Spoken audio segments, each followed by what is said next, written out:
It was October 23rd last year, and we talked about it on this program, the strife in the Seattle Seahawk locker room. There was a story by, what's his name, Mike Freeman, Bleacher Report.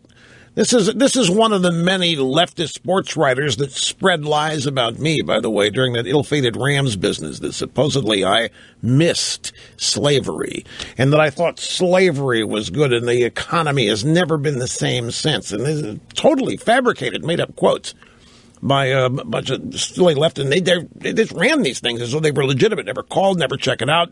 There were a bunch of them. Brian Burwell, who has since passed away. I mean, the hate on the left here is just incredible. They don't care to get anything right or wrong. They just instinctively believe some of the most insane lunatic assertions made about conservatives when it is they who harbor the bigotry, when it's they who harbor the hate.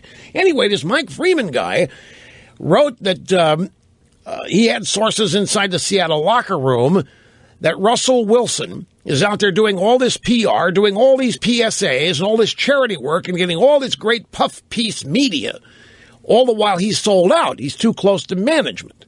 He's not black enough and so forth. And Percy Harvin just resented the hell out of all of it and wanted out of there, so they had to get rid of Harvin because they wanted to protect Wilson. He's the future. Harvin they couldn't care less about.